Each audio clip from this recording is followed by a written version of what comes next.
The bell at St. Mercy High. In the heart of the bustling city stood St. Mercy High School, a tall, elegant old building surrounded by iron gates and blossoming jacaranda trees. Every morning, laughter filled the air as students in neatly pressed uniforms hurried through the grand wooden doors, their shoes clicking against marble floors polished to a mirror's shine. It was a school filled with kindness. Teachers smiled. The librarian brought cookies every Wednesday. Even the janitor, Mr. Collins, had a gentle laugh that echoed through the hallways like a warm hug. But everyone knew one rule: never stay after the final bell. The bell itself was old, cast in 1893, with strange symbols carved around its rim. It hung above the clock tower, and when it rang, its tone was beautiful, like the sound of a lullaby. But at exactly 3:15 p.m., it always rang one final time on its own.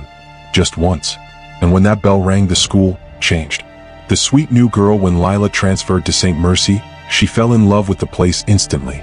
The hallways smelled faintly of old books and fresh flowers. Her classmates were polite, her teachers encouraging. But she was curious. On her first day, she asked, "Why does everyone run home so fast after class?" A few students giggled nervously. One whispered, "Because of the bell." Lila laughed. "You mean the one in the tower?"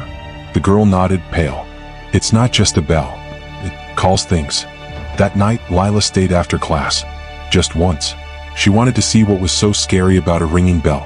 The bell rings at exactly 3:15, the sky outside dimmed, clouds swallowing the sun. Lila sat quietly at her desk, pencil tapping. Then the bell rang. It wasn't loud, it was soft, like a lullaby played on broken glass. The sound flowed through the hallways like honey, sweet and slow. Lila smiled, at first. Then she heard footsteps. From the corridor came the sound of students laughing, familiar voices but wrong. When she peeked out the door, she saw her classmates, walking through the hall, smiling blankly. Their faces were pale, their eyes glassy and gray. Each one carried a bouquet of flowers, the petals dark and wet, dripping something red.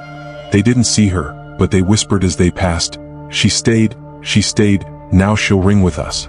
The choir of the bell. Lila ran to the stairwell, heart pounding. The air smelled sweet like candy and blood. When she reached the tower, she saw the bell, huge and glimmering gold in the twilight. Beneath it stood the old janitor, Mr. Collins. He was humming softly.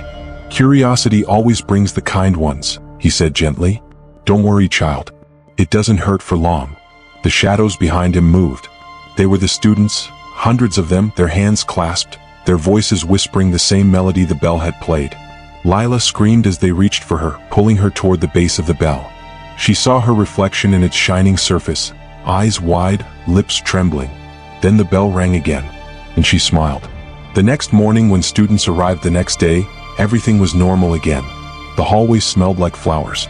The janitor was sweeping cheerfully. A new girl was sitting at the front of the class, smiling kindly. Her name was Lila.